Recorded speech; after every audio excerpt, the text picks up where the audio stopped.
ਦਿਸ਼ਾ ਪਰਿਵਰਤਨ ਦੇ ਸਾਡੇ ਅੱਜ ਦੇ ਪ੍ਰੋਗਰਾਮ ਨੂੰ ਵੇਖਣ ਦੇ ਲਈ ਸਾਡੇ ਨਾਲ ਇਸ ਪ੍ਰੋਗਰਾਮ ਦੇ ਵਿੱਚ ਸ਼ਾਮਿਲ ਹੋਣ ਵਾਲੇ ਸਾਰੇ ਦਰਸ਼ਕਾਂ ਨੂੰ TWR ਪਰਿਵਾਰ ਦੇ ਵੱਲੋਂ ਪਿਆਰ ਭਰੀ ਜੈ ਮਸੀਹ ਦੀ। ਤੁਹਾਡਾ ਸਭਨਾਂ ਦਾ ਇਸ ਪ੍ਰੋਗਰਾਮ ਦੇ ਵਿੱਚ ਬਹੁਤ-ਬਹੁਤ ਸਵਾਗਤ ਹੈ। ਅਸੀਂ ਉਮੀਦ ਕਰਦੇ ਹਾਂ ਕਿ ਤੁਸੀਂ ਸਾਰੇ ਆਪਣੇ ਪਰਿਵਾਰਾਂ ਦੇ ਵਿੱਚ ਰਾਜੀ ਖੁਸ਼ੀ ਹੋਵੋਗੇ ਅਤੇ ਪਰਮੇਸ਼ਰ ਦੇ ਵਚਨ ਦਾ ਆਨੰਦ ਮਾਣ ਰਹੇ ਹੋਵੋਗੇ। ਅਸੀਂ ਆਪਣੇ ਪਿਛਲੇ ਪ੍ਰੋਗਰਾਮ ਦੇ ਵਿੱਚ ਯਹੂਨਾ ਦੀ ਅੰਜੀਲ ਦੇ 4 ਅਧਿਆਏ ਦੇ ਉੱਤੇ ਗੌਰ ਕਰ ਰਹੇ ਸੀ। ਅਸੀਂ ਉਸ ਸਾਮਰੀ ਇਸਤਰੀ ਅਤੇ ਪ੍ਰਭੂ ਯਿਸੂ ਮਸੀਹ ਜੀ ਦੀ ਮੁਲਾਕਾਤ ਬਾਰੇ ਚਰਚਾ ਕਰ ਰਹੇ ਸੀ, ਜਿਸ ਦਾ ਪਰਿਣਾਮ ਇਹ ਹੋਇਆ ਕਿ ਉਹ ਸਾਮਰੀ ਇਸਤਰੀ ਦਾ ਜੀਵਨ ਬਦਲ ਗਿਆ। ਉਹ ਇਸਤਰੀ ਜੋ ਅਨੈਤਿਕਤਾ ਦੇ ਵਿੱਚ ਜੀਵਨ ਬਿਤਾਉਂਦੀ ਸੀ, ਹੁਣ ਉਹ ਪ੍ਰਭੂ ਯਿਸੂ ਮਸੀਹ ਜੀ ਦੇ ਨਾਲ ਮੁਲਾਕਾਤ ਕਰਕੇ ਨੈਤਿਕਤਾ ਦੇ ਵੱਲ ਮੁੜ ਗਈ।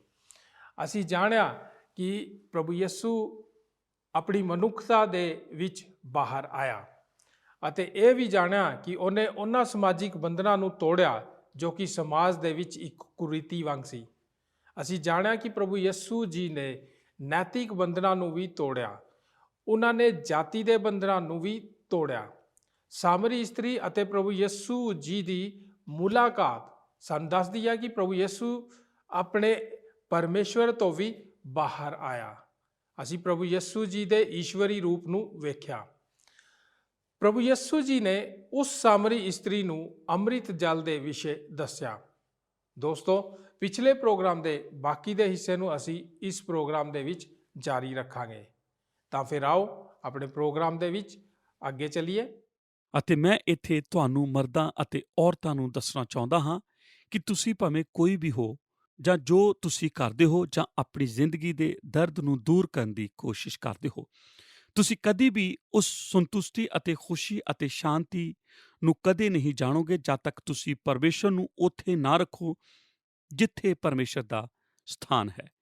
ਜੋ ਕੁਝ ਤੁਹਾਡੀ ਜ਼ਿੰਦਗੀ ਦਾ ਕੇਂਦਰ ਹੈ, ਉਹੀ ਹੈ ਜਿਹੜਾ ਤੁਹਾਡੇ ਲਈ ਉਸ ਸੰਤੁਸ਼ਟੀ ਲੈ ਕੇ ਆਉਂਦਾ ਹੈ ਜਿਸ ਦੀ ਤੁਸੀਂ ਇੱਛਾ ਕਰਦੇ ਹੋ।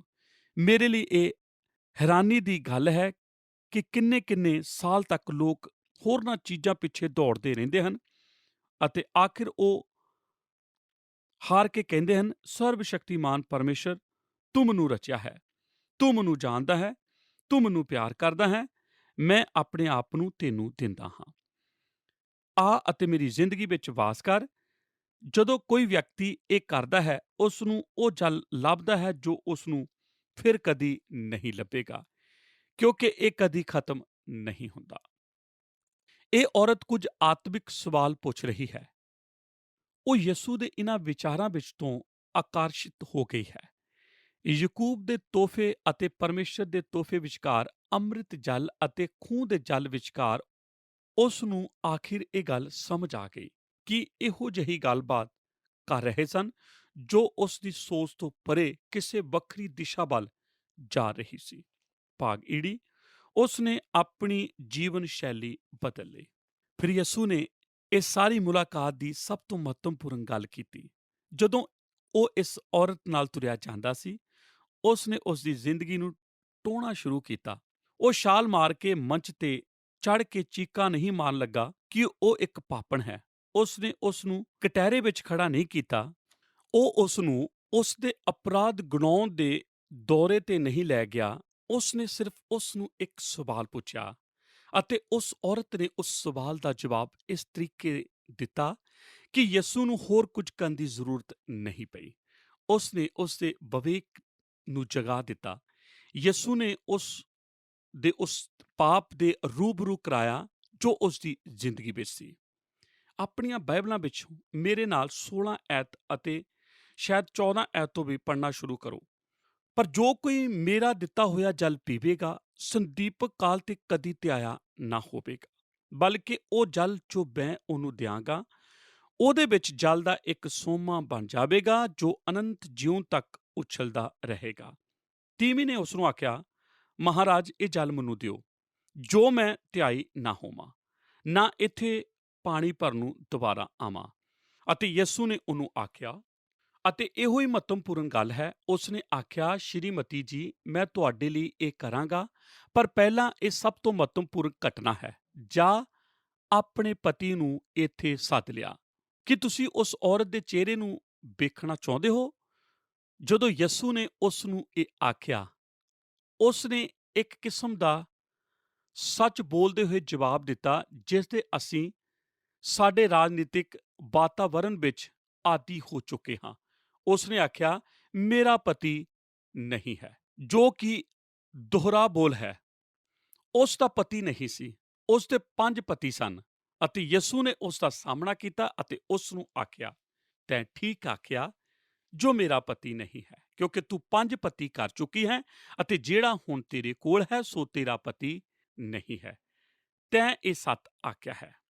ਦੋਸਤੋ, ਹੁਣ ਚੇਤੇ ਰੱਖੋ, ਯਿਸੂ ਇਸ ਔਰਤ ਨੂੰ ਪਹਿਲਾਂ ਕਦੀ ਨਹੀਂ ਮਿਲਿਆ ਸੀ, ਨਾ ਹੀ ਉਸ ਔਰਤ ਨੇ ਯਿਸੂ ਤੇ ਕਦੀ ਆਪਣੀਆਂ ਨਜ਼ਰੀਆਂ ਰੱਖੀਆਂ ਸਨ, ਨਾ ਹੀ ਉਹ ਜਾਣਦਾ ਸੀ ਕਿ ਉਹ ਕੌਣ ਹੈ।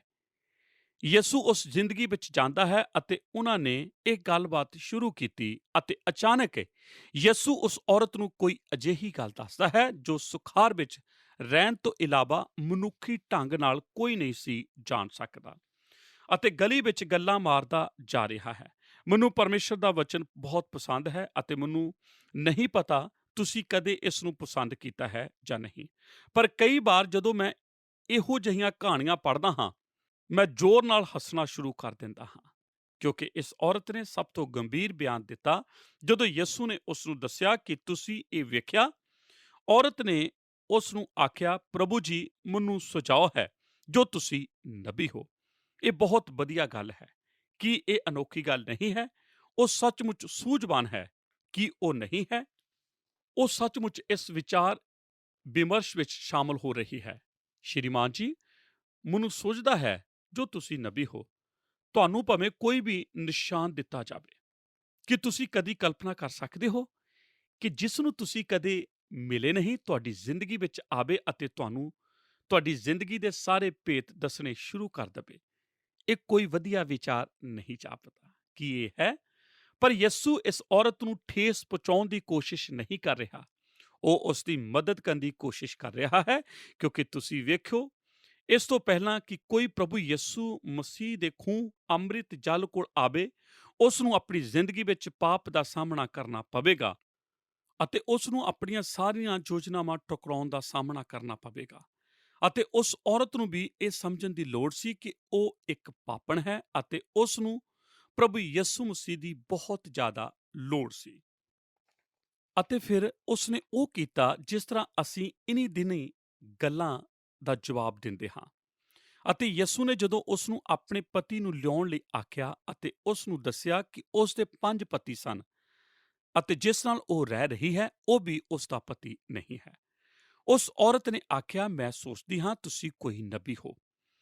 ਉਸ ਨੇ ਵਿਸ਼ਾ ਬਦਲ ਦਿੱਤਾ ਕਿ ਤੁਸੀਂ 20 ਐਤ ਵਿੱਚ ਇਸ ਗੱਲ ਤੇ ਧਿਆਨ ਦਿੱਤਾ ਹੈ।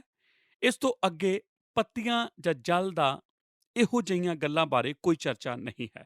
ਉਹ ਕਹਿੰਦੀ ਹੈ, ਸਾਡੇ ਪਿਓ ਦਾਦਿਆਂ ਨੇ ਇਸ ਪਰਬਤ ਉੱਤੇ ਭਗਤੀ ਕੀਤੀ ਅਤੇ ਤੁਸੀਂ ਲੋਕ ਆਖਦੇ ਹੋ ਜੋ ਉਹ ਅਸਥਾਨ ਯਰੂਸ਼ਲਮ ਵਿੱਚ ਹੈ ਜਿੱਥੇ ਭਗਤੀ ਕਰਨੀ ਚਾਹੀਦੀ ਹੈ। ਦੂਜੇ ਸ਼ਬਦਾਂ ਵਿੱਚ ਉਹ ਕੀ ਕਰ ਰਹੀ ਹੈ? ਉਹ ਹੁਣ ਬਹੁਤ ਧਾਰਮਿਕ ਬਣ ਰਹੀ ਹੈ। ਉਹ ਧਾਰਮਿਕ ਚਰਚਾ ਕਰਨਾ ਚਾਹੁੰਦੀ ਹੈ। ਜਦੋਂ ਤੁਸੀਂ ਕਿਸੇ ਨੂੰ ਉਸ ਦੇ ਪਾਪ ਬਾਰੇ ਦੱਸਦੇ ਹੋ, ਉਹ ਹਮੇਸ਼ਾ ਹੀ ਇਸ ਬਾਰੇ ਗੱਲ ਕਰਨਾ ਚਾਹੁੰਦਾ ਹੈ ਕਿ ਤੁਹਾਡੀ ਕਲੀਸਿਆ ਕੀ ਵਿਸ਼ਵਾਸ ਕਰਦੀ ਹੈ ਅਤੇ ਤੁਹਾਡੀ ਸਿੱਖਿਆ ਕੀ ਹੈ ਅਤੇ ਤੁਹਾਡਾ ਧਰਮ ਕੀ ਹੈ, ਕਿਉਂਕਿ ਮਸੀਹ ਤੋਂ ਇਲਾਵਾ ਤੁਸੀਂ ਕੀ ਹੋ, ਉਸ ਬਾਰੇ ਗੱਲ ਕਰਨਾ ਬਹੁਤ ਹੀ ਆਰਾਮਦਾਇਕ ਨਹੀਂ ਹੈ। ਅਤੇ ਇਸ ਲਈ ਉਹ ਵਿਸ਼ੇ ਤੋਂ ਭਟਕਣ ਲਈ ਭਗਤੀ ਦੀ ਗੱਲ ਕਰਦੀ ਹੈ ਅਤੇ ਯਿਸੂ ਉਸ ਦੇ ਸਵਾਲਾਂ ਨੂੰ ਰੱਦ ਨਹੀਂ ਕਰਦਾ। ਉਹ ਭਗਤੀ ਦੇ ਵਿਸ਼ੇ ਤੇ ਉਸ ਨਾਲ ਪੂਰੀ ਤਰ੍ਹਾਂ ਗੱਲਬਾਤ ਕਰਦਾ ਹੈ ਅਤੇ ਉਹ ਗੱਲ ਕਰਦਾ ਹੈ ਕਿ ਕਿਵੇਂ ਭਗਤੀ ਜਾਂ ਆਰਾਧਨਾ ਆਤਮਾ ਤੇ ਸੱਚਾਈ ਨਾਲ ਹੋਣੀ ਚਾਹੀਦੀ ਹੈ। ਅਤੇ ਆਰਾਧਨਾ ਸਿਰਫ ਯਹੂਦੀਆਂ ਜਾਂ ਸਾਮਰੀਆਂ ਦੀ ਹੀ ਨਹੀਂ ਹੈ ਅਤੇ ਆਰਾਧਨਾ ਇੱਕੋ ਹੀ ਥਾਂ ਤੇ ਸੀਮਤ ਨਹੀਂ ਹੈ ਅਤੇ ਆਰਾਧਨਾ ਪਰਮੇਸ਼ਰ ਨੂੰ ਭਾਲਣਾ ਹੈ। ਯਿਸੂ ਇਹਨਾਂ ਸਭ ਗੱਲਾਂ ਨੂੰ ਲੈ ਕੇ ਉਸ ਨਾਲ ਗੱਲਬਾਤ ਕਰਦਾ ਹੈ ਅਤੇ ਉਹ ਆਪਣੇ ਪਾਪ ਦੇ ਰੂਬਰੂ ਹੋਈ ਅਤੇ ਹੁਣ ਉਹ ਇੱਕ ਕੋਨੇ ਵਿੱਚ ਲੱਗ ਗਈ ਜਿੱਥੇ ਉਸ ਕੋਲ ਹੋਰ ਸਵਾਲ ਨਹੀਂ ਹਨ। ਆਖਰੀ ਐਤ 25 ਵਿੱਚ ਉਹ ਇਹ ਟਿੱਪਣੀ ਕਰਦੀ ਹੈ, ਤੀਵੀਂ ਨੇ ਉਸ ਨੂੰ ਆਖਿਆ, ਮੈਂ ਜਾਣਦੀ ਹਾਂ ਜੋ ਮਸੀਹ ਆਉਂਦਾ ਹੈ, ਜਿਹਨੂੰ ਕ੍ਰਿਸਟ ਕਰਕੇ ਸੱਦਦੇ ਹੈ, ਜਾਂ ਉਹ ਆਊਗਾ ਤੇ ਸਾਨੂੰ ਸਭ ਕੁਝ ਦੱਸੂ। ਉਸਨੇ ਕਿਹਾ, ਉਸਨੇ ਇਸ ਬਾਰੇ ਸੁਣਿਆ ਹੈ ਅਤੇ ਯਿਸੂ ਨੇ ਉਸ ਨੂੰ ਆਖਿਆ, ਇਹ ਪਲ ਹੁਣ ਲੈ, ਮੈਂ ਜੋ ਤੇਰੇ ਨਾਲ ਬੋਲਦਾ ਹਾਂ ਸੋ ਉਹੀ ਹਾਂ। ਵਾਹ! ਮੈਂ ਜੋ ਤੇਰੇ ਨਾਲ ਬੋਲਦਾ ਹਾਂ ਮੈਂ ਮਸੀਹ ਹਾਂ। ਕਿਸੇ ਨੇ ਤੁਹਾਨੂੰ ਇਹ ਨਾ ਕਹਿਣ ਦਿਓ ਕਿ ਯਿਸੂ ਨੇ ਕਦੀ ਮਸੀਹਾ ਦਾ ਦਾਅਵਾ ਨਹੀਂ ਕੀਤਾ, ਕਿਉਂਕਿ ਇੱਥੇ ਉਹ ਮਸੀਹ ਹੋਣ ਦਾ ਦਾਅਵਾ ਕਰ ਰਿਹਾ ਹੈ। ਉਸਨੇ ਇਹ ਦਾਅਵਾ ਕਈ ਵਾਰ ਕੀਤਾ। ਯਿਸੂ ਨੇ ਕਦੀ ਵੀ ਇਸ ਤੋਂ ਇਨਕਾਰ ਨਹੀਂ ਕੀਤਾ ਕਿ ਉਹ ਕੌਣ ਸੀ। ਉਹ ਮਸੀਹਾ ਹੈ। ਅਚਾਨਕ ਇਹ ਔਰਤ, ਜਿਸ ਦਾ ਕੁਝ ਪਿਛੋਕੜ ਧਾਰਮਿਕ ਸੀ, ਜਿਸ ਨੇ ਧਰਮ ਬਾਰੇ ਕੁਝ ਗੱਲਾਂ ਸੁਣੀਆਂ ਸਨ, ਉਹ ਮਹਿਮਾ ਦੇ ਪ੍ਰਭੂ ਦੇ ਆਹਮਣੇ ਸਾਹਮਣੇ ਖੜੀ ਸੀ। ਮਸੀਹਾ ਨਾਲ, ਜਿਸ ਦੇ ਬਾਰੇ ਪਵਿੱਤਰ ਸ਼ਾਸਤਰ ਵਿੱਚ ਪੁਰਾਣੇ ਨੇਮ ਦੇ ਨਬੀਆਂ ਨੇ ਨਬੂਵਤ ਕੀਤੀ ਸੀ। ਅਤੇ ਯਿਸੂ ਨੇ ਕਿਹਾ, ਮੈਂ ਜੋ ਤੇਰੇ ਸਾਹਮਣੇ ਖੜਾ ਹਾਂ ਸੋ ਉਹੀ ਹਾਂ। ਧਿਆਨ ਦਿਓ ਕੀ ਹੁੰਦਾ ਹੈ। ਜਿਵੇਂ ਹੀ ਉਸਨੇ ਇਹ ਕਿਹਾ, ਉਸ ਦੇ ਚੇਲੇ ਆ ਗਏ। ਉਹ ਦੂਰ ਖਾਣਾ ਲੈਣ ਲਈ ਗਏ ਹੋਏ ਸਨ। ਇਹ ਸਭ ਕੁਝ ਉਦੋਂ ਹੋਇਆ ਜਦੋਂ ਉਹ ਉੱਥੇ ਨਹੀਂ ਸਨ ਅਤੇ ਉਹ ਯਿਸੂ ਨੂੰ ਔਰਤ ਨਾਲ ਗੱਲਾਂ ਕਰਦਿਆਂ ਵੇਖ ਕੇ ਹੈਰਾਨ ਹੋ ਗਏ। ਐਤ 28 ਆਖਦੀ ਹੈ, ਉਪਰੰਤ ਤੀਵੀਂ ਆਪਣਾ ਘੜਾ ਛੱਡ ਕੇ ਨਗਰ ਵਿੱਚ ਗਈ ਅਤੇ ਲੋਕਾਂ ਨੂੰ ਆਖਣ ਲੱਗੀ। ਕੀ ਇਹ ਦਿਲਚਸਪ ਨਹੀਂ ਹੈ? ਉਹ ਔਰਤਾਂ ਨੂੰ ਸ਼ਹਿਰ ਵਿੱਚੋਂ ਇਕੱਠਾ ਕਰਕੇ ਨਾ ਲਿਆ ਸਕੀ, ਕਿਉਂਕਿ ਉਹ ਸਿਰਫ ਮਰਦਾਂ ਨੂੰ ਜਾਣਦੀ ਸੀ। ਇਹ ਗੱਲ ਸਪਸ਼ਟ ਸੀ। ਉਹ ਸਾਰੇ ਮਰਦਾਂ ਨੂੰ ਜਾਣਦੀ ਸੀ।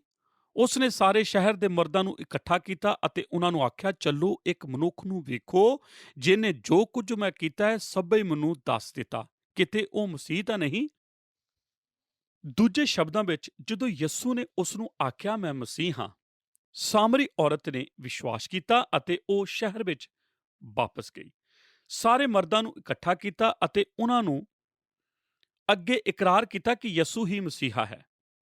ਤੁਹਾਨੂੰ ਵੀ ਮਸੀਹਾ ਜਾਂ ਵਿਸ਼ਵਾਸੀ ਬਣਨ ਲਈ ਇਹੋ ਹੀ ਕਰਨਾ ਚਾਹੀਦਾ ਹੈ।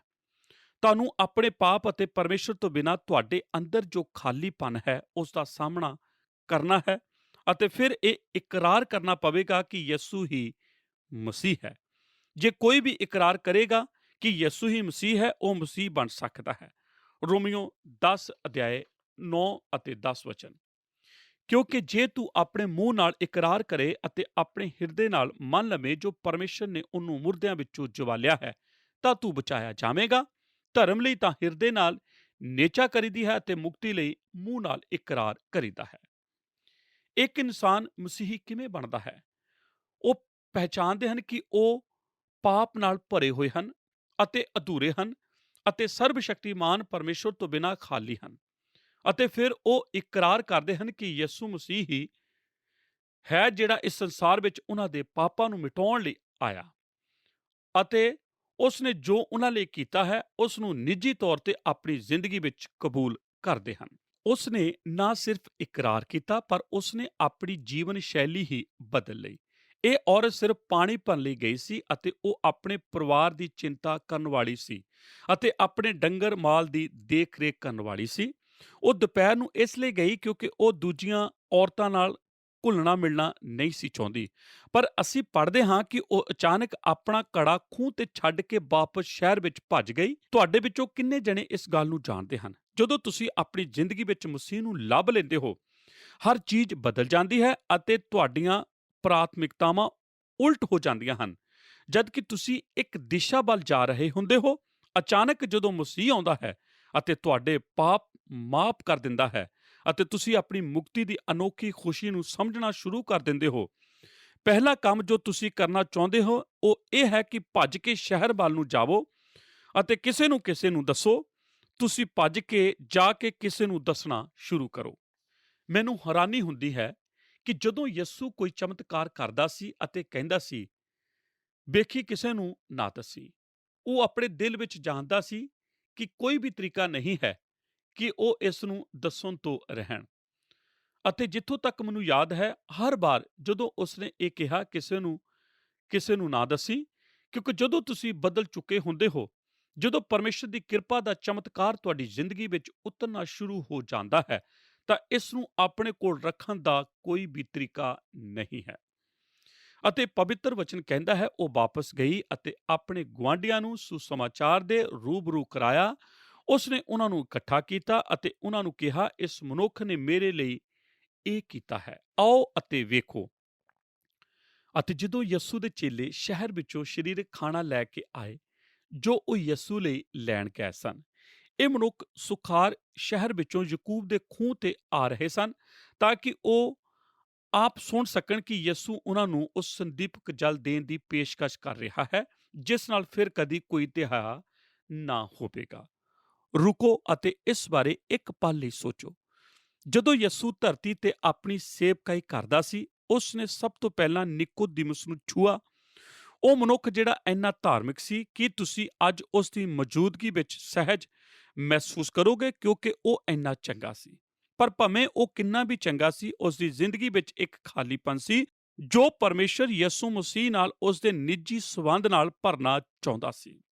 ਅਤੇ ਨਿਕੋਦਿਮਸ ਦੇ ਅਨੁਭਵ ਮੁਤਾਬਿਕ ਉਹ ਇਸ ਔਰਤ ਨਾਲ ਵੀ ਉਹੀ ਕਰਦਾ ਹੈ ਜੋ ਇੰਨੀ ਬੁਰੀ ਸੀ ਕਿ ਤੁਸੀਂ ਉਸ ਦੀ ਮੌਜੂਦਗੀ ਵਿੱਚ ਅਹਿਸਾਸ ਮਹਿਸੂਸ ਕਰੋਗੇ।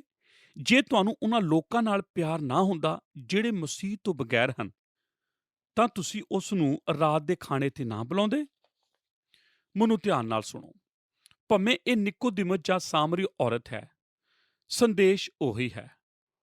ਉੱਪਰਲਿਆਂ ਲਈ ਜਾਂ ਹੇਠਲਿਆਂ ਲਈ ਅਤੇ ਹੇਠਲਿਆਂ ਲਈ ਜਾਂ ਉੱਪਰਲਿਆਂ ਲਈ ਕੋਈ ਵੱਖਰਾ ਸੰਦੇਸ਼ ਨਹੀਂ ਹੈ। ਅਮੀਰਾਂ ਲਈ ਇੱਕ ਅਤੇ ਗਰੀਬਾਂ ਲਈ ਕੋਈ ਹੋਰ ਸੰਦੇਸ਼ ਨਹੀਂ ਹੈ।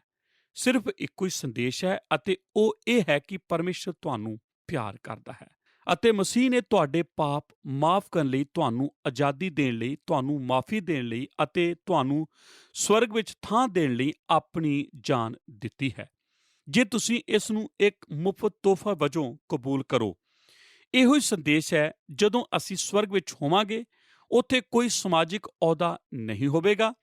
ਤੁਸੀਂ ਧਰਤੀ ਤੇ ਕੀ ਸੀ, ਇਸ ਦਾ ਕੋਈ ਫਰਕ ਨਹੀਂ ਪਵੇਗਾ। ਅਸੀਂ ਸਿਰਫ ਇੱਕ ਕਾਰਨ ਕਰਕੇ ਸਵਰਗ ਵਿੱਚ ਹੋਵਾਂਗੇ ਅਤੇ ਸਿਰਫ ਇੱਕੋ ਹੀ ਕਾਰਨ ਕਰਕੇ, ਇਸ ਲਈ ਨਹੀਂ ਕਿ ਅਸੀਂ ਬਹੁਤ ਚੰਗੇ, ਬੁਰੇ ਜਾਂ ਤੁੱਛ ਸੀ, ਪਰ ਇਸ ਕਰਕੇ ਕਿਉਂਕਿ ਅਸੀਂ ਮੁਕਤੀ ਲਈ ਇਕੱਲੇ ਯਿਸੂ ਮਸੀਹ ਅਤੇ ਸਿਰਫ ਉਸ ਤੇ ਭਰੋਸਾ ਕੀਤਾ ਹੈ। ਮੈਂ ਸਿਰਫ ਇੱਕ ਤਰੀਕਾ ਜਾਣਦਾ ਹਾਂ ਕਿ ਇਸ ਨੂੰ ਕਿਵੇਂ ਕਹਿਣਾ ਹੈ ਅਤੇ ਉਹ ਹੈ ਇਸ ਨੂੰ ਤੁਹਾਨੂੰ ਕਹੀ ਜਾਣਾ, ਕਿਉਂਕਿ ਤੁਹਾਡੇ ਵਿੱਚੋਂ ਕਈਆਂ ਨੂੰ ਸੁਣਿਆ ਹੈ ਅਤੇ ਕਈ ਇਸ ਨੂੰ ਸਮਝ ਗਏ ਹਨ ਅਤੇ ਫਿਰ ਵੀ ਤੁਸੀਂ ਅੱਧ ਵਿਚਾਲੇ ਜਾਣ ਦੀ ਬਜਾਏ ਕੰਢੇ ਤੇ ਹੀ ਭਟਕੀ ਜਾ ਰਹੇ ਹੋ। ਤੁਸੀਂ ਯਹੂਦੀਆਂ ਵਰਗੇ ਹੋ। ਤੁਸੀਂ ਸਾਮਰੀਆਂ ਦੇ ਵਿੱਚੋਂ ਦੀ ਜਾਣ ਦੀ ਬਜਾਏ ਇਸ ਦੇ ਪਾਸਿਓਂ ਦੀ ਲੰਘਣਾ ਚਾਹੁੰਦੇ ਹੋ।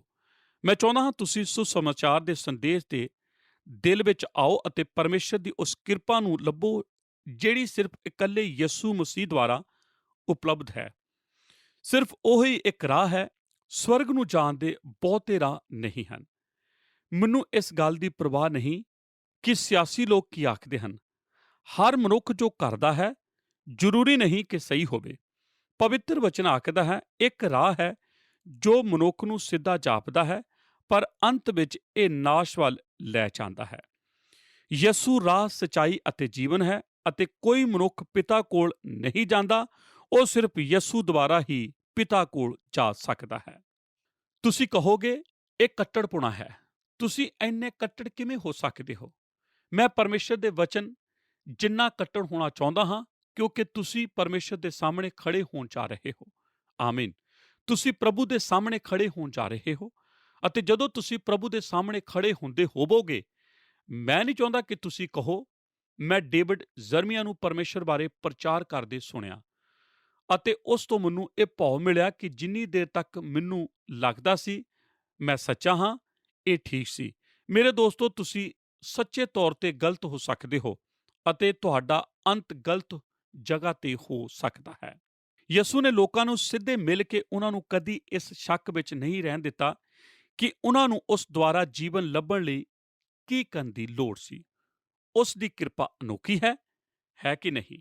ਕੀ ਤੁਸੀਂ ਖੁਸ਼ ਨਹੀਂ ਹੋ ਕਿ ਉਸ ਦੀ ਕਿਰਪਾ ਸਾਡੇ ਸਾਰਿਆਂ ਲਈ ਕਾਫੀ ਹੈ ਅਤੇ ਕੋਈ ਵੀ ਅਜਿਹੀ ਚੀਜ਼ ਨਹੀਂ ਹੈ ਜੋ ਅਸੀਂ ਕੀਤੀ ਜਾਂ ਕਰ ਸਕਦੇ ਹਾਂ ਜਿਹੜੀ ਸਾਨੂੰ ਬਚਾਉਣ ਦੇ ਯੋਗ ਨਾ ਬਣਾਵੇ। ਪਰਮੇਸ਼ਰ ਸਾਨੂੰ ਸਭਨਾਂ ਨੂੰ ਪਿਆਰ ਕਰਦਾ ਹੈ। ਇਸ ਦਾ ਮਤਲਬ ਇਹ ਨਹੀਂ ਕਿ ਅਸੀਂ ਮਸੀਹੀ ਬਣ ਸਕਦੇ ਹਾਂ ਅਤੇ ਫਿਰ ਇਸ ਤਰ੍ਹਾਂ ਜੀ ਸਕਦੇ ਹਾਂ ਜਿਵੇਂ ਕਿ ਅਸੀਂ ਪਰਮੇਸ਼ਰ ਦੀ ਕਿਰਪਾ ਨੂੰ ਜਾਣਦੇ ਹੀ ਨਹੀਂ, ਕਿਉਂਕਿ ਪਰਮੇਸ਼ਰ ਦੀ ਕਿਰਪਾ ਸਾਨੂੰ ਇਹ ਨਹੀਂ ਕਰਨ ਦੇਵੇਗੀ। ਪਰ ਪਰਮੇਸ਼ਰ ਦੀ ਕਿਰਪਾ ਅਨੋਖੀ ਹੈ। ਪੂਰੀ ਦੁਨੀਆ ਵਿੱਚ ਇਹ ਸਭ ਤੋਂ ਅਨੋਖੀ ਚੀਜ਼ ਹੈ ਕਿਉਂਕਿ ਇਹ ਲੋਕਾਂ ਤੱਕ ਉਹਨਾਂ ਦੀ ਜ਼ਿੰਦਗੀ ਵਿੱਚ ਹਰ ਜਗ੍ਹਾ ਪਹੁੰਚ ਜਾਂਦੀ ਹੈ ਅਤੇ ਉਹਨਾਂ ਨੂੰ ਆਸ ਨਾਲ ਅਤੇ ਸਚਾਈ ਨਾਲ ਛੂਹੰਦੀ ਹੈ। ਮਸ਼ਹੂਰ ਟਿੱਪਣੀਕਾਰ ਬਿਲ ਮੋਰਿਸ ਨੇ ਅਨੋਖੀ ਕਿਰਪਾ ਗੀਤ ਦੇ ਇੱਕ ਦਸਤਾਵੇਜ਼ ਫਿਲਮ ਬਣਾਈ ਅਤੇ ਇਸ ਵਿੱਚ ਉਹ ਸੀਨ ਵੀ ਸੀ ਜਿਹੜਾ ਲੰਦਨ ਦੇ ਬਿਬਲੀ ਸਟੇਡੀਅਮ ਵਿੱਚ ਫਿਲਮਾਇਆ ਗਿਆ ਸੀ। ਵੱਖ-ਵੱਖ ਸੰਗੀਤ ਸਮੂਹ ਜਿਨ੍ਹਾਂ ਵਿੱਚ ਜ਼ਿਆਦਾਤਰ ਰੌਕ ਬੈਂਡ ਸਨ, ਦੱਖਣੀ ਅਫਰੀਕਾ ਵਿੱਚ ਬਦਲਾਵਾਂ ਦਾ ਜਸ਼ਨ ਮਨਾਉਣ ਲਈ ਇਕੱਠੇ ਹੋਏ ਸਨ ਅਤੇ ਕਿਸੇ ਕਾਰਨ ਕਰਕੇ ਪ੍ਰਮੋਟਰਾਂ ਨੇ ਓਪੇਰਾ ਗਾਇਕ ਨੂੰ ਇਹਨਾਂ ਸਾਰੇ ਰੌਕ ਬੈਂਡਾਂ ਨਾਲ ਗਾਉਣ ਦਾ ਕਾਰਜਕ੍ਰਮ ਆਯੋਜਿਤ ਕੀਤਾ। ਉਸ ਦਾ ਨਾਮ ਜੱਸੀ ਨੋਰਮਨ ਸੀ ਅਤੇ ਉਸ ਨੇ ਉਸ ਖਾਸ ਸਮੇਂ ਤੇ ਗਾਉਣਾ ਸੀ। ਫਿਲਮ ਦੇ ਮੈਂ ਕੁਝ ਸੀਨ ਵੇਖੇ ਅਤੇ ਮੈਂ ਉਸ ਬੇਲਗਾਮ ਭੀੜ ਨੂੰ ਵੇਖਿਆ ਜਿਹੜੀ ਸਟੇਡੀਅਮ ਵਿੱਚ ਰੌਲਾ ਪਾ ਰਹੀ ਸੀ ਜਦੋਂ ਜੱਸੀ ਨੋਰਮਨ ਦੀ ਇੰਟਰਵਿਊ ਲਈ ਜਾ ਰਹੀ ਸੀ। 12 ਘੰਟਿਆਂ ਤੱਕ ਗਨਸ ਅਤੇ ਰੋਜਰ ਵਰਗੇ ਸਮੂਹਾਂ ਨੇ ਧੂਮ ਮਚਾ ਦਿੱਤੀ ਅਤੇ ਭੀੜ ਉਤਸ਼ਾਹਿਤ ਹੋ ਗਈ ਅਤੇ ਇਹ ਇੱਕ ਬੇਲਗਾਮ ਵਾਤਾਵਰਣ ਸੀ। ਭੀੜ ਨੇ ਪਰਦੇ ਗਿਰਾਉਣ ਲਈ ਚੀਕਾਂ ਮਾਰੀਆਂ ਤੇ ਰੌਕ ਗਰੁੱਪ ਨੇ ਉਵੇਂ ਹੀ ਕੀਤਾ।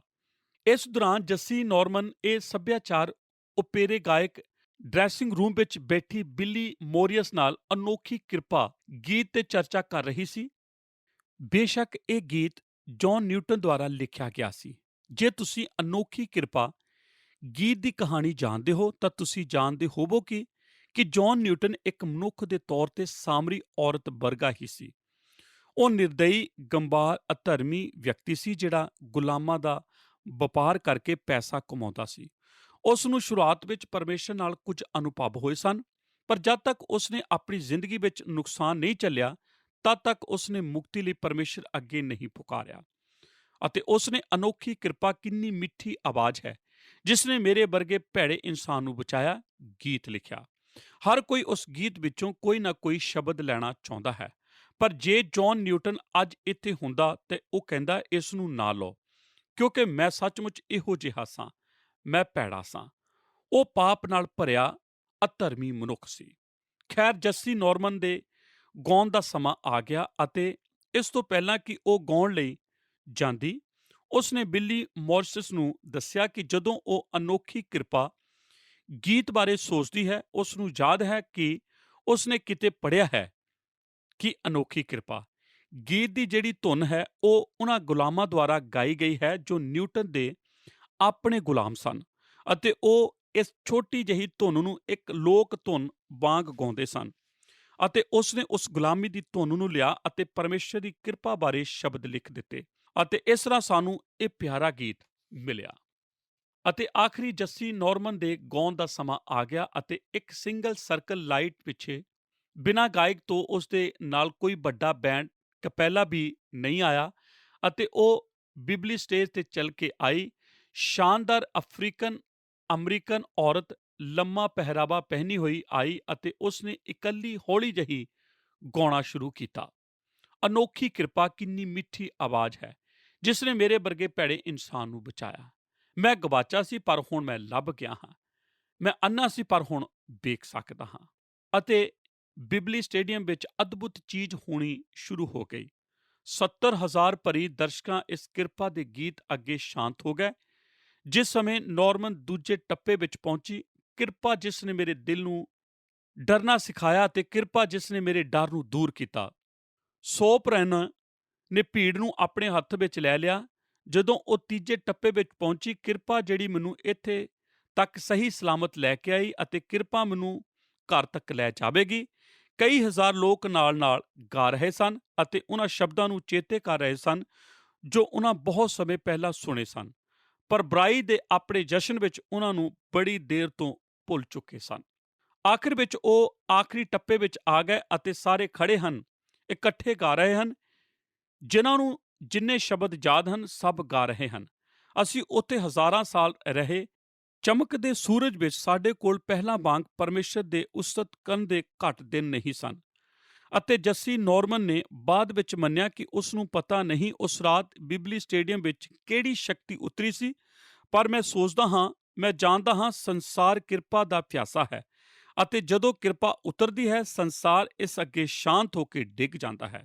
ਸੁਖਾਰ ਦੇ ਖੂਹ ਤੇ ਉਸ ਦਿਨ ਪਰਮੇਸ਼ਰ ਦੀ ਕਿਰਪਾ ਸਾਮਰੀ ਔਰਤ ਤੇ ਉਤਰੀ ਅਤੇ ਉਹ ਨਵੀਂ ਸ੍ਰਿਸ਼ਟੀ ਬਣ ਗਈ। ਅਤੇ ਇਹੋ ਹੀ ਕਿਰਪਾ ਮੇਰੀ ਜ਼ਿੰਦਗੀ ਵਿੱਚ ਉਤਰੀ ਜਦੋਂ ਮੈਂ ਜਵਾਨ ਸਾਂ। ਇਹ ਹਰ ਇੱਕ ਮਸੀਹੀ ਜਾਂ ਵਿਸ਼ਵਾਸੀ ਦੀ ਜ਼ਿੰਦਗੀ ਵਿੱਚ ਉਤਰੀ, ਕਿਉਂਕਿ ਸਿਰਫ ਇੱਕੋ ਹੀ ਤਰੀਕਾ ਹੈ ਜਿਸ ਨਾਲ ਕੋਈ ਵੀ ਮਸੀਹ ਕੋਲ ਆ ਸਕਦਾ ਹੈ, ਅਤੇ ਉਹ ਹੈ ਕਿਰਪਾ। ਕਿਉਂਕਿ ਨੇਚਰ ਰਾਹੀਂ ਅਸੀਂ ਉਸ ਦੀ ਕਿਰਪਾ ਦੁਆਰਾ ਬਚਾਏ ਜਾਂਦੇ ਹਾਂ, ਅਤੇ ਇਹ ਸਾਡੀ ਵੱਲੋਂ ਨਹੀਂ, ਇਹ ਪਰਮੇਸ਼ਰ ਦਾ ਵਰਦਾਨ ਹੈ। ਪਿਆਰੇ ਦਰਸ਼ਕੋ, ਤੁਹਾਡਾ ਧੰਨਵਾਦ ਕਿ ਤੁਸੀਂ ਸਾਡੇ ਨਾਲ ਇਸ ਪ੍ਰੋਗਰਾਮ ਦੇ ਵਿੱਚ ਅੰਤ ਤੱਕ ਬਣੇ ਰਹੇ। ਦੋਸਤੋ, ਅਸੀਂ ਆਪਣੇ ਅੱਜ ਦੇ ਪ੍ਰੋਗਰਾਮ ਦੇ ਵਿੱਚ ਸਾਮਰੀ ਇਸਤਰੀ ਅਤੇ ਪ੍ਰਭੂ ਯਿਸੂ ਜੀ ਦੀ ਮੁਲਾਕਾਤ ਬਾਰੇ ਗੌਰ ਕਰ ਰਹੇ ਸੀ। ਅਸੀਂ ਜਾਣਿਆ ਕਿ ਉਸ ਸਾਮਰੀ ਇਸਤਰੀ ਨੂੰ ਜੀਵਨ ਦੇ ਜਲ ਦਾ ਮਹੱਤਵ ਸਮਝ ਆ ਗਿਆ। ਉਹਨੂੰ ਯਾਕੂਬ ਦੇ ਖੂਹ ਦੇ ਪਾਣੀ ਅਤੇ ਪ੍ਰਭੂ ਯਿਸੂ ਮਸੀਹ ਜੀ ਦੇ ਦੁਆਰਾ ਦਿੱਤੇ ਜਾਣ ਵਾਲੇ ਜੀਵਨ ਦੇ ਜਲ ਦੇ ਵਿੱਚ ਜੋ ਫਰਕ ਹੈ ਉਹ ਸਮਝ ਆ ਗਿਆ। ਉਹਨੂੰ ਅਹਿਸਾਸ ਹੋਇਆ ਕਿ ਉਹ ਇੱਕ ਪਾਪੀ ਇਸਤਰੀ ਹੈ ਅਤੇ ਉਹਨੂੰ ਆਪਣੇ ਜੀਵਨ ਦੇ ਵਿੱਚ ਜੀਵਨ ਜਲ ਦੀ ਜ਼ਰੂਰਤ ਹੈ। ਪ੍ਰਭੂ ਯਿਸੂ ਜੀ ਨੇ ਉਸ ਦੇ ਵਿਵੇਕ ਨੂੰ ਜਗਾ ਦਿੱਤਾ ਅਤੇ ਉਹਨੂੰ ਉਸ ਦੇ ਪਾਪ ਦੇ ਨਾਲ ਪਹਿਚਾਨ ਕਰਵਾ ਦਿੱਤੀ ਜੋ ਉਸ ਦੇ ਜੀਵਨ ਦੇ ਵਿੱਚ ਸੀ। ਪ੍ਰਭੂ ਯਿਸੂ ਮਸੀਹ ਜੀ ਦੀਆਂ ਗੱਲਾਂ ਨੂੰ ਸੁਣ ਕੇ ਉਹ ਇਸਤਰੀ ਨੇ ਆਪਣੇ ਜੀਵਨ ਸ਼ੈਲੀ ਨੂੰ ਬਦਲ ਲਿਆ। ਇਹ ਇਸ ਕਰਕੇ ਹੋ ਸਕਿਆ ਕਿਉਂਕਿ ਪ੍ਰਭੂ ਯਿਸੂ ਜੀ ਨੇ ਉਹਨੂੰ ਜ਼ਾਹਿਰ ਕਰ ਦਿੱਤਾ ਕਿ ਜਿਸ ਮਸੀਹ ਦਾ ਉਹ ਇੰਤਜ਼ਾਰ ਕਰ ਰਹੇ ਹਨ ਉਹ ਉਹੀ ਹੈ। ਦੋਸਤੋ, ਅੱਜ ਪ੍ਰਭੂ ਯਿਸੂ ਜੀ ਇਸ ਸੰਸਾਰ ਦੇ ਵਿੱਚ ਸਾਡੇ ਪਾਪਾਂ ਨੂੰ ਮਾਫ ਕਰਕੇ ਸਾਨੂੰ ਮੁਕਤੀ ਦੇਣ ਦੇ ਲਈ ਇਸ ਸੰਸਾਰ ਦੇ ਵਿੱਚ ਆ ਚੁੱਕੇ ਹਨ। ਹੁਣ ਅਸੀਂ ਕਿਸ ਚੀਜ਼ ਦਾ ਇੰਤਜ਼ਾਰ ਕਰ ਰਹੇ ਹਾਂ? ਪ੍ਰਭੂ ਯਿਸੂ ਜੀ ਦੀ ਖੁਸ਼ਖਬਰੀ ਜੋ ਨਿਕੋਦੀਮਸ ਦੇ ਲਈ ਸੀ ਉਹੀ ਸਾਡੇ ਲਈ ਹੈ। ਪ੍ਰਭੂ ਯਿਸੂ ਜੀ ਦੀ ਖੁਸ਼ਖਬਰੀ ਜੋ ਸਾਮਰੀ ਇਸਤਰੀ ਦੇ ਲਈ ਸੀ ਉਹੀ ਅੱਜ ਸਾਡੇ ਲਈ ਹੈ। ਆਓ ਆਪਣੇ ਜੀਵਨ ਨੂੰ ਪਰਮੇਸ਼ਰ ਦੇ ਹੱਥਾਂ ਦੇ ਵਿੱਚ ਸੌਂਪ ਦਈਏ ਤਾਂ ਜੋ ਸਾਡੇ ਜੀਵਨ ਨੂੰ ਬਦਲ ਦੇ ਅਤੇ ਸਾਨੂੰ ਇੱਕ ਧਰਮੀ ਜਨ ਬਣਾਏ। ਹੁਣ ਅਸੀਂ ਆਪਣੇ ਪ੍ਰੋਗਰਾਮ ਨੂੰ ਇੱਥੇ ਹੀ ਸਮਾਪਤ ਕਰਦੇ ਹਾਂ। ਆਓ ਪ੍ਰਾਰਥਨਾ ਕਰੀਏ। ਸਾਡੇ ਅਨੁਗ੍ਰਹਕਾਰੀ ਦਿਆਲੂ ਪਰਮੇਸ਼ਰ, ਪ੍ਰਭੂ ਯਿਸੂ ਮਸੀਹ ਜੀ ਦੇ ਨਾਂ 'ਚ ਤੁਹਾਡਾ ਧੰਨਵਾਦ ਕਰਦੇ ਹਾਂ ਕਿ ਤੁਸੀਂ ਅੱਜ ਇੱਕ ਸਾਨੂੰ ਬਹੁਤ ਅੱਛਾ ਵਚਨ ਦਿੱਤਾ ਔਰ ਇਸ ਵਚਨ ਦੇ ਦੁਆਰਾ ਸਾਨੂੰ ਸਿਖਾਇਆ ਕਿ ਸਾਡੇ ਵਿੱਚੋਂ ਬਹੁਤ ਸਾਰੇ ਲੋਕ ਹਨ ਜੋ ਪਾਪ ਵਿੱਚ ਮਰੇ ਹੋਏ ਹਨ। ਬਹੁਤ ਸਾਰੇ ਲੋਕਾਂ ਨੂੰ ਪ੍ਰਭੂ ਨਹੀਂ ਪਤਾ ਕਿ ਉਹ ਆਪਣੇ ਜੀਵਨ ਵਿੱਚ ਪਾਪ ਨਾਲ ਭਰੇ ਹੋਏ ਹਨ ਅਤੇ ਅੰਧਕਾਰ ਦੇ ਵਿੱਚ ਚੱਲ ਰਹੇ ਹਨ। ਪ੍ਰਭੂ ਜੀ, ਅੱਜ ਅਸੀਂ ਸਾਮਰੀ ਇਸਤਰੀ ਦੀ ਕਹਾਣੀ ਤੋਂ ਇਹ ਸਿੱਖਿਆ ਪ੍ਰਾਪਤ ਕੀਤੀ। ਜਦੋਂ ਪ੍ਰਭੂ ਜੀ ਉਹਨਾਂ ਦੀ ਤੁਹਾਡੇ ਨਾਲ ਮੁਲਾਕਾਤ ਹੋਈ, ਤੁਸੀਂ ਉਹਨਾਂ ਦੇ ਜੀਵਨ ਨੂੰ ਬਦਲਤਾ। ਪਿਤਾ ਪਰਮੇਸ਼ਰ, ਤੁਸੀਂ ਸਾਮਰੀ ਇਸਤਰੀ ਦੇ ਵਿਵੇਕ ਨੂੰ ਜਗਾ ਦਿੱਤਾ। ਉਹ ਇਹ ਜਾਣ ਪਾਈ ਕਿ ਜਿਸ ਚੀਜ਼ ਦੀ ਉਹ ਖੋਜ ਵਿੱਚ ਹੈ, ਜਿਸ ਦੀ ਸਭ ਤੋਂ ਜ਼ਿਆਦਾ ਉਸ ਨੂੰ ਜ਼ਰੂਰਤ ਹੈ, ਉਹ ਹੈ ਉਸ ਦੀ ਮੁਕਤੀ। ਉਸਨੇ ਪਿਤਾ ਪਰਮੇਸ਼ਰ ਤੁਹਾਡੇ ਅੱਗੇ ਤੌਬਾ ਕਰਕੇ ਆਪਣੇ ਜੀਵਨ ਨੂੰ ਬਦਲ ਲਿਆ ਔਰ ਪਿਤਾ ਪਰਮੇਸ਼ਰ ਤੁਹਾਡੇ ਪਿੱਛੇ ਚੱਲਣ ਲੱਗੀ। ਪਿਆਰੇ ਪਿਤਾ ਪਰਮੇਸ਼ਰ, ਅਸੀਂ ਪ੍ਰਾਰਥਨਾ ਕਰਦੇ ਹਾਂ ਤੂੰ ਸਾਡੇ ਜੀਵਨਾਂ ਦੇ ਵਿੱਚ ਵੀ ਇਸ ਤਰ੍ਹਾਂ ਦਾ ਚਮਤਕਾਰ ਕਰ। ਸਾਡੀ ਅੱਖਾਂ ਨੂੰ ਖੋਲ, ਅਸੀਂ ਤੁਹਾਡੇ ਤੇਜ ਨੂੰ ਦੇਖ ਸਕੀਏ, ਤੁਹਾਡੀ ਮੁਕਤੀ ਨੂੰ ਦੇਖ ਸਕੀਏ ਪਿਤਾ। ਔਰ ਪਿਤਾ ਪਰਮੇਸ਼ਰ, ਆਪਣੇ ਜੀਵਨ ਨੂੰ ਬਦਲ ਕੇ ਤੁਹਾਡੇ ਪਿੱਛੇ ਚੱਲ ਸਕੀਏ। ਤੁਹਾਡਾ ਧੰਨਵਾਦ ਕਰਦੇ ਹਾਂ ਕਿ ਤੁਸੀਂ ਸਾਡੀ ਪ੍ਰਾਰਥਨਾ ਨੂੰ ਸੁਣ ਲਿਆ। ਯਿਸੂ ਨਾਸਰੀ ਜੀ ਦੇ ਨਾਂ 'ਚ ਮੰਗਦੇ ਹਾਂ, ਆਮੀਨ। ਸਾਰਿਆਂ ਨੂੰ ਜੈ ਮਸੀਹ ਦੀ। ਕੀ ਤੁਹਾਨੂੰ ਇਹ ਪ੍ਰੋਗਰਾਮ ਪਸੰਦ ਆਇਆ? ਹੁਣੇ ਸਾਨੂੰ ਇੱਕ ਮਿਸ ਕਾਲ ਦਿਓ ਤੇ ਤੁਸੀਂ ਅਗਲੇ ਜੇਤੂ ਹੋ ਸਕਦੇ ਹੋ।